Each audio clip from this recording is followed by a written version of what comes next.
You must be pleased they're moving in and we have peace at last. We must know the family who live in that marvelous house every time we drive past. Welcome home, Mr. Larry. I hope you had a pleasant journey. Yes, thank you. It was very nice. Pumpkin! Come back here. Pumpkin!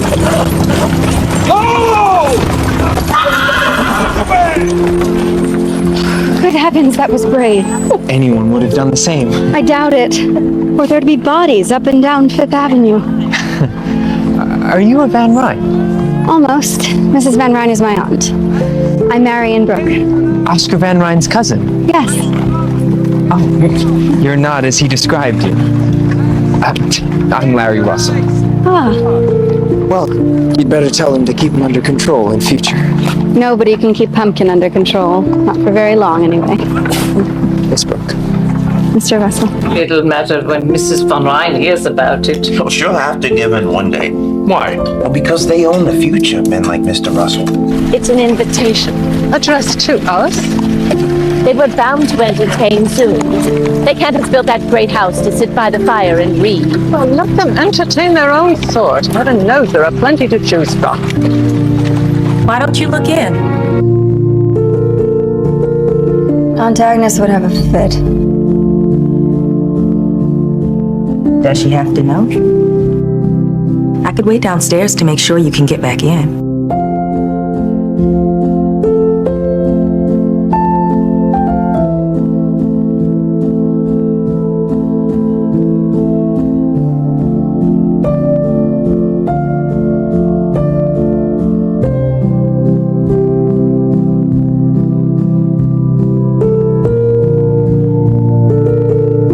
Larry.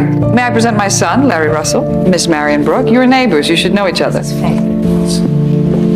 I hope the little dog recovered from its shock.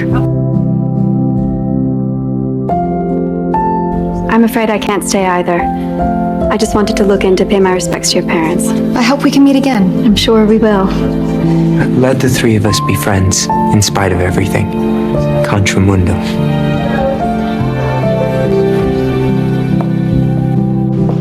By the way, someone from home is coming to the city. I got a letter this morning. A friend from Pennsylvania? Not exactly. The lawyer who managed my father's affairs when he died. Has Mr. Rakes arrived in the city? He should be here by now. Then ask him for tea tomorrow. May I present Mr. Russell, Mama? We were at the luncheon together, and he's anxious to know you. This is my sister, Miss Brook, and my niece, Miss Marian Brook. Hello. And Mr. Rakes is visiting from Pennsylvania. But now I suppose you'd better have some tea. How do you do? How do you do? Pleasure. I didn't tell him you and I had already met. I'm glad to see you, Peter. Judging by your aunt's face, it'll be a while before you see me here again.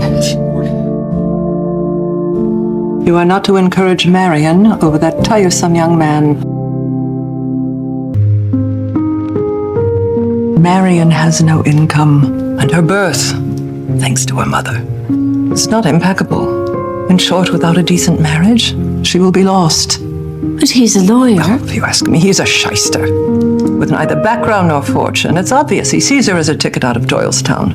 Oh, look. No, first Mrs. Chamberlain and now them. Why don't we just go outside and roll in the gutter? It will save time. Remember, Agnes, charity is the order of the day. You will also close and dismantle your store. This is my address on Fifth Avenue. I see. $100. I'm buying everything, but it must be delivered within the hour. And the stall will be closed and taken down at once. As you wish. $100, Miss Brook? I feel I should say 5, and we could transform the whole endeavor. But I'll take 1. I think that's everyone. Can I help with packing it up? Oh, no, I'm enjoying myself. It's not every day you watch Sherman marching to the sea. Larry? You better go. Sherman's leaving. Miss Brook. Let me spend what remains to me of life in the sole cause of making you happy. For pity's sake. But what's wrong with him? He is an adventurer. Will you concede nothing to my age and experience? I tell you, he is an adventurer, and I am never wrong. Mr. Russell! Miss Brook. What are you up to in an architect's office? You can't be planning to build another house. I'll tell you if you won't give me away. How intriguing. I'm interested in a career in architecture. I've been talking to Mr. White about a job. I applaud your enthusiasm and I envy your freedom. And I'd be grateful if you didn't mention this to my parents. My father's been going through a tough time and I don't want to make it worse. I promise. And that is why you must wish me luck. I do. Most sincerely. Now I'll bid you good day. I'm expected at the office. He seems nice. I think he is nice. Here we are. I'd like to be an architect. I don't understand you. What? I believe Larry has talent, if that might make a difference. It won't. And now I'll put your mother and sister into the carriage. Please see to our guests. You're out, Mr. Russell. It can't be as bad as all that. Can't it? I've quarreled with my father. You must give your father time. If you take the wrong path, you will pay the price for many years. Good day. Miss Brook. Mr. Russell. Larry. I mustn't hold you up, but I have a favor to ask. Would you bring these across the street before 7 this evening? Could you manage that? Certainly. Just hope it doesn't betoken some desperate action on your part. Thank you.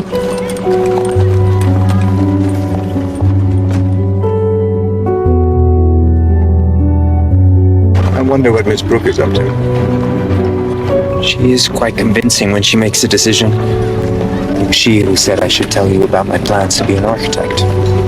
Should I be glad of that? I think you will be. Yet. I assume we're not getting married today? Marian, Just tell me, was it all pretend? I love you very much. But as New York smiled on you, you came to see that there were others who could offer you so much more than I could. The truth is, I'll tell you what the truth is. The more you pushed for our elopement, the more you felt your desire for it slipping away. We know New York now, you and I. But two penniless strangers from out of town could not have hoped to live it. When Mr. Russell arrives, please ask him to wait and come and fetch me. He's already here. What? I've just shown him into the drawing room. Am I too late? Heavens, is there a fire? Marian, you're back. Too late for what? Why shouldn't she be back? What's going on? How was your day? Not all it could have been. Mr. Russell, how kind of you to come by. You were saying you were here on a mission, Mr. Russell? Does it concern those envelopes? No. What? I'm sure Mr. Russell went out to catch the evening post and thought he'd look in to see how you are. Isn't that so, Mr. Russell? absolutely. I'll see you out.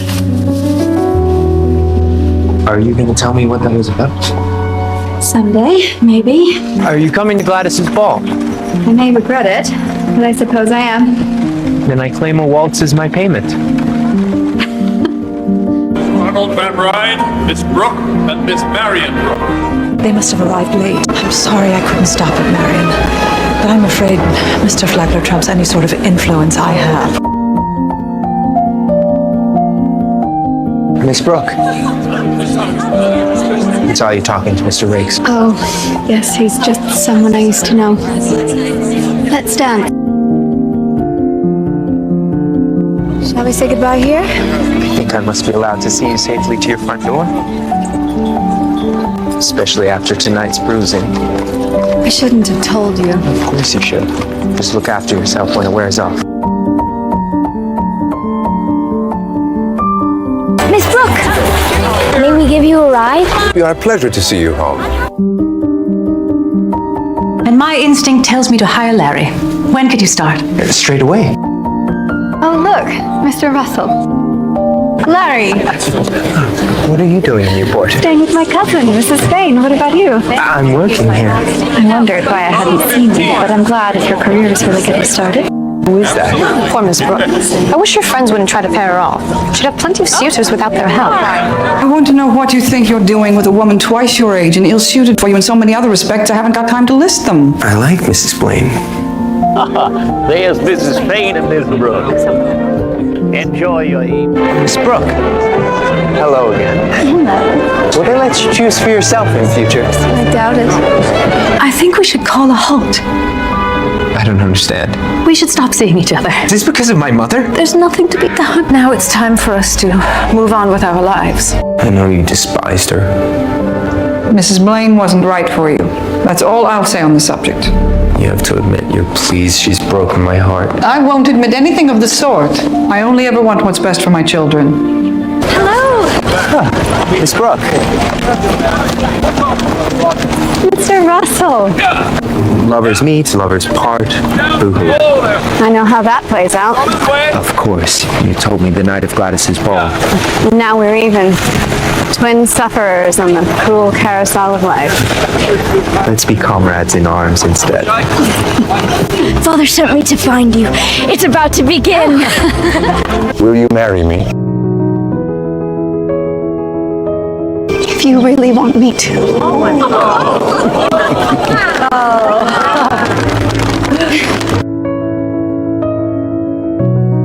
What's happening? We hoped we could nurse him here, but it seems not. I am sorry. Especially when you ought to be celebrating. Why? Because you're engaged. Oh. Oh, yes. This news has rather driven that out of my head. Please let me be of help. Thank you. I'll remember that.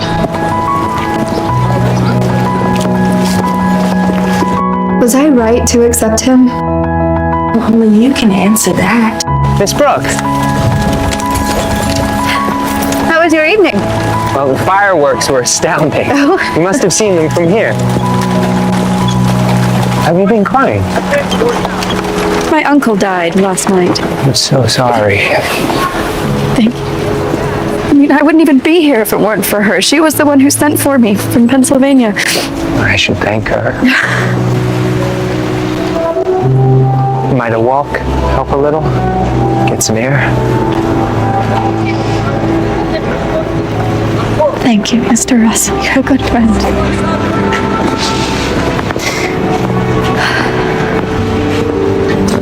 I hope we'll see you at the opening night. I'd love it, but I'm afraid not. As you know, Aunt Agnes is very much on the other side. I meant for you to join us. Oh. I'm not sure I dare. You underestimate yourself, Miss Brook. I cannot marry you. What? I can't be your wife.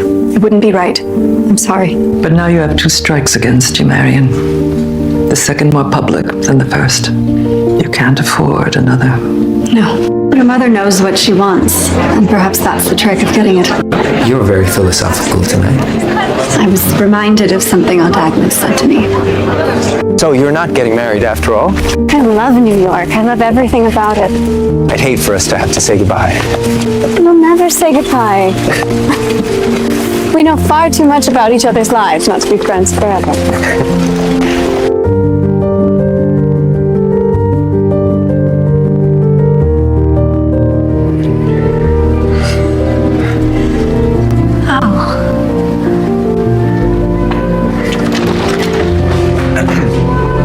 Miss Marian.